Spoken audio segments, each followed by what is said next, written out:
The email came on a Tuesday morning. Amy read it 3 times. Still didn't believe it. Glastonbury, main stage, pyramid stage, 75,000 people. The biggest show of her life. She called Nick. "This is insane. This is success. I perform in clubs, 300 people, maybe 1,000. 75,000 is a different language. Same language, bigger room, you'll be incredible." She hung up, stared at her Camden flat. Same walls, same table, same chipped mug, everything familiar, everything small, everything real. How do you take real and scale it to 75,000? Blake found her on the roof, smoking, staring at London. "Glastonbury? How'd you know?"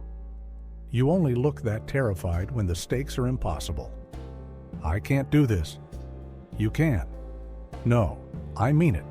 I connect with people. Eye contact. Shared breath. Intimacy. You can't have intimacy with 75,000 strangers." He sat beside her. "Then don't try. Don't perform for 75,000. Perform for one. The person in the back who saved for months to be there. The kid who knows every word. The parent who introduced their daughter to your music. One person times 75,000. She considered. That's the same math. Different perspective. The preparation was different. Bigger production, more lights, larger band. Everything designed for scale, for spectacle. Amy stood at Brixton Academy during rehearsal. Empty venue, sound check echoing. Everything felt wrong. Too big, too distant. "We need to bring it down," she told Mark. "Bring what down?" "Everything. The production, the spectacle. If I'm going to connect, I need to be visible, human. Not a dot on a distant stage. The production is designed for scale, for impact. The production is designed for performance. I need connection.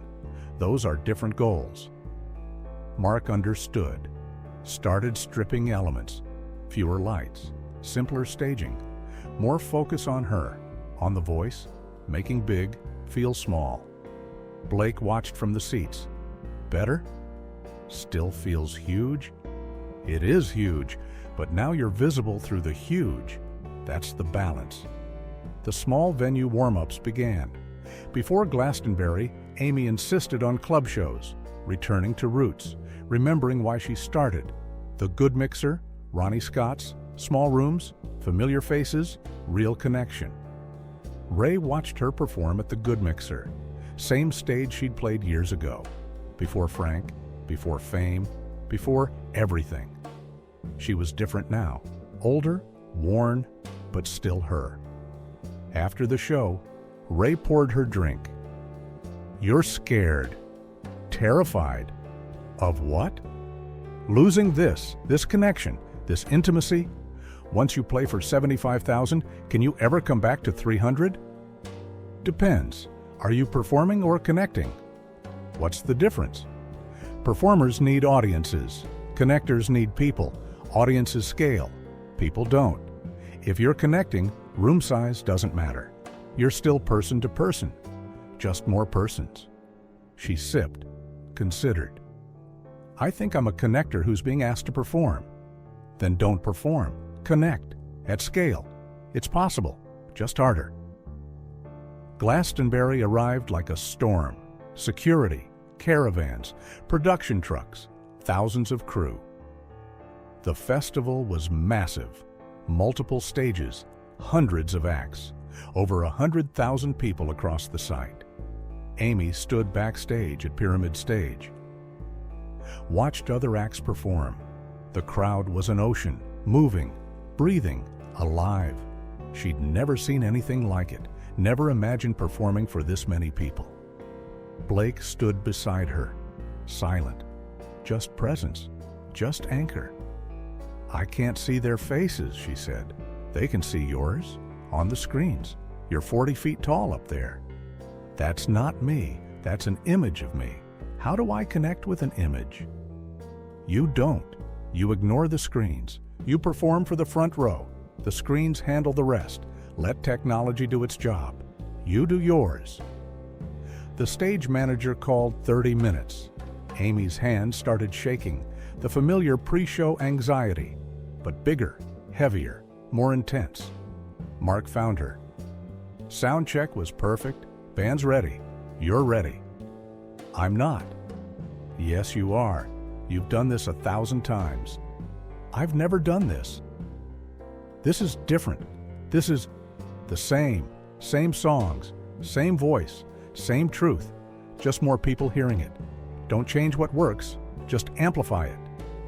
But amplification wasn't neutral.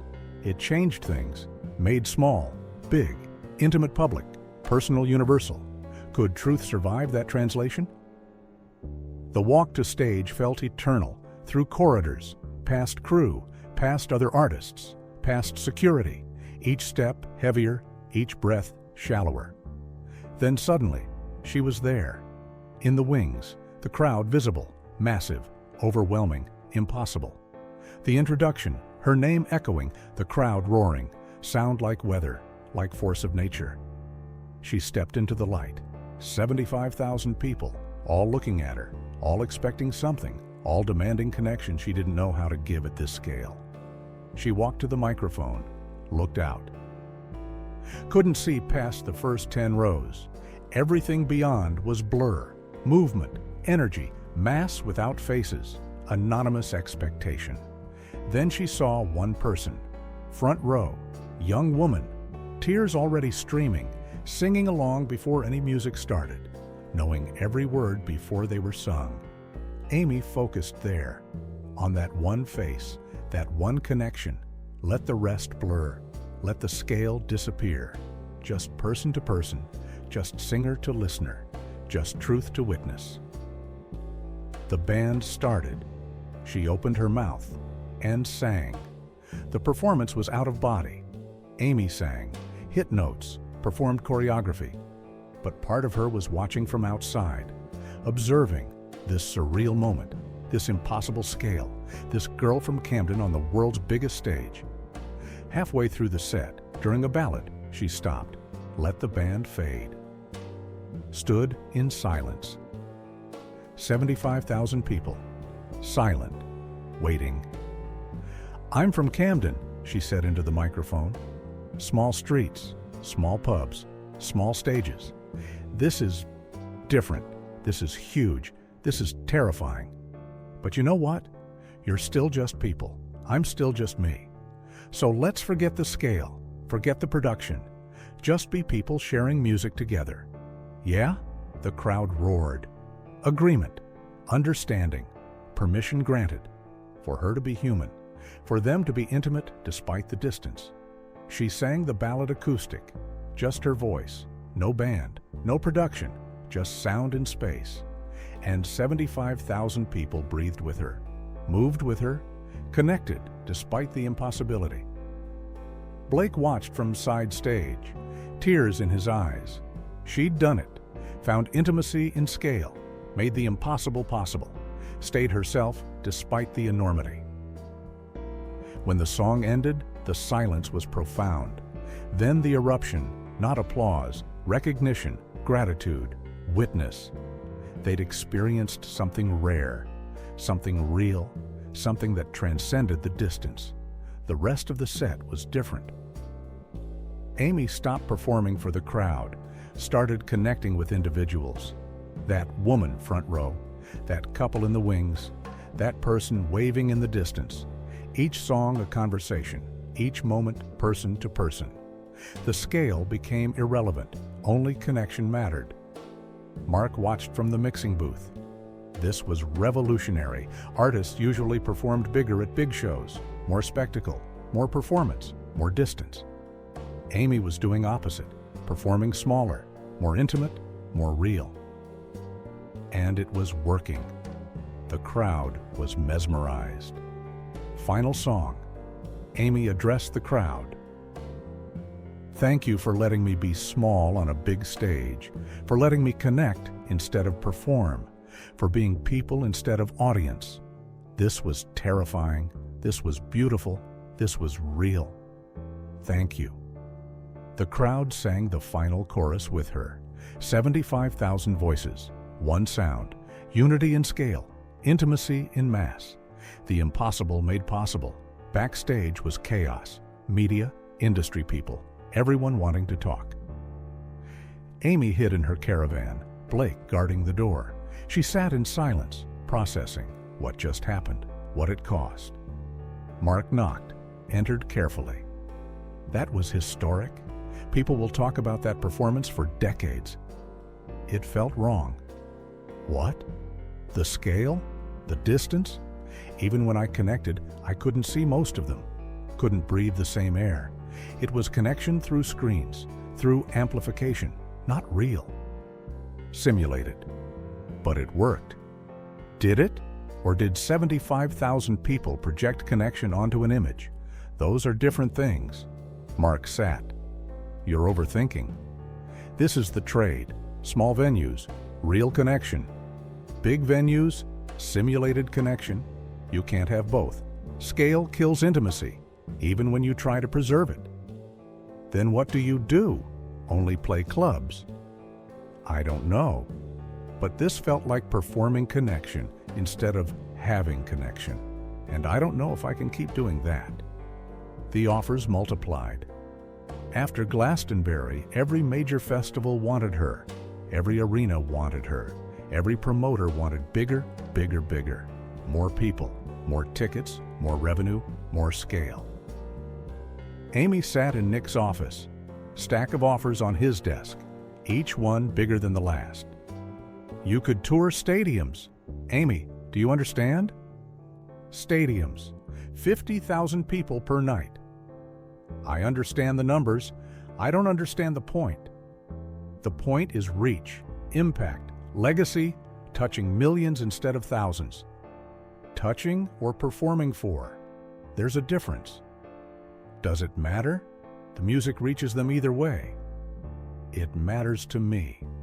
Music isn't just sound. It's shared experience, mutual vulnerability, person to person.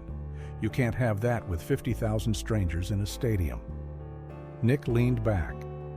So you want to turn down the biggest opportunity of your career because the rooms are too big? I want to stay true to why I started. I didn't start to fill stadiums. I started to connect with people. The economics want bigger. The art wants smaller. I'm choosing art. The label won't like that. The label doesn't have to like it. They just have to accept it. Camden nights became sanctuary again, after Glastonbury, after the offers, after the pressure to scale. Amy returned to the good mixer. Small stage, familiar faces, real connection. She performed unannounced, just showed up, asked Ray if she could play. He said yes. Cleared the small stage. She sang 4 songs, no production, no amplification beyond basic PA, just her and people and music. Afterward, a young woman approached. Nervous? I was at Glastonbury, front row. You looked right at me. Amy remembered, the woman who'd been crying before the music started. I remember. That moment changed my life. Seeing you see me in a crowd of thousands. You made me feel visible. You were visible. You were real. That's what I was looking for. Something real in all that scale. Can I ask you something? Why are you here? In a pub? After Glastonbury? You could be anywhere. Amy smiled. Because this is real. Glastonbury was incredible, but this is home. This is where I can actually see faces, share air, connect without technology mediating. This is where I remember why I do this. The woman hugged her. Genuine gratitude, real connection. The kind that can't happen through screens, through amplification, through scale. Blake found her later, walking Camden streets, processing, thinking, deciding. You're turning down the stadium tour? I am. Nick is furious. Nick will survive. The label might drop you. Then they drop me. I'll find another label, or I'll be independent. But I won't sell my soul for scale, won't trade connection for reach, won't perform at a level that kills what makes the music matter. He took her hand. You're rare. Most people chase bigger. Most people lose themselves in bigger. I've worked too hard to find myself. I'm not losing me for anyone's definition of success. They walked in silence, Camden sleeping around them. Small streets, small pubs, small rooms where real things happen, where connection is possible, where intimacy survives. The compromise came slowly. Not stadiums, but not just clubs. Theaters, mid-size venues, 3,000 to 5,000 capacity. Big enough to sustain a career, small enough to maintain connection. The balance between art and economics, between integrity and industry. Amy stood on stage at the Roundhouse, 4,000 people. She could see the back row, could feel the room, could breathe the shared air. This was possible. This was scalable. This was real. She performed without pretending. Connected without simulating, gave without emptying. Found the sustainable middle between Camden clubs and Glastonbury fields, between 300 and 75,000, between small and impossible. Blake watched from his usual spot, side stage, close enough to catch her if she fell, far enough to let her fly. She'd found it, the answer, not biggest, not smallest, sustainable, real, true. After the show, Ray came backstage. Rare occurrence. He never left the pub, but tonight was different. Tonight mattered.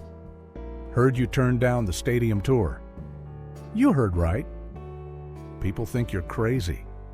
People think a lot of things. I think you're brave, choosing small in a world that worships big. That's rare, that's real. She hugged him. This man who'd watched her grow, who'd given her stages when nobody knew her name, who'd reminded her that connection mattered more than scale.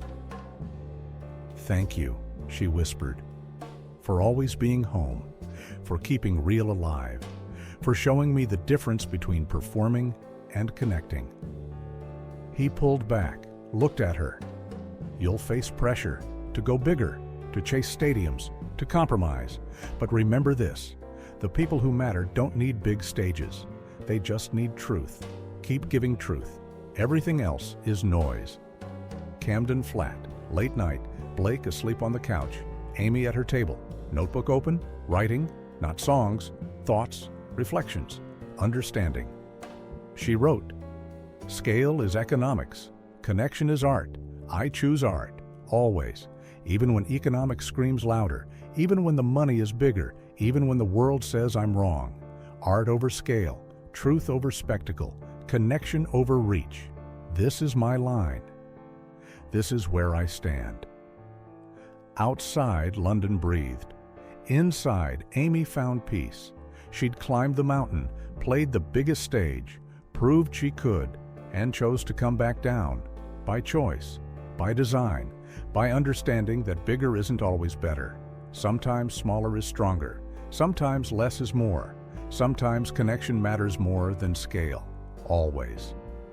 The music connected people, but some connections changed everything. Tony Bennett, Mark Ronson, producers and legends who saw beyond the beehive to the artist beneath. Collaborations that elevated the music, friendships that reminded her why art mattered. The next chapter explores the people who shaped the sound, the collaborators who became family, the creative partnerships that made magic possible.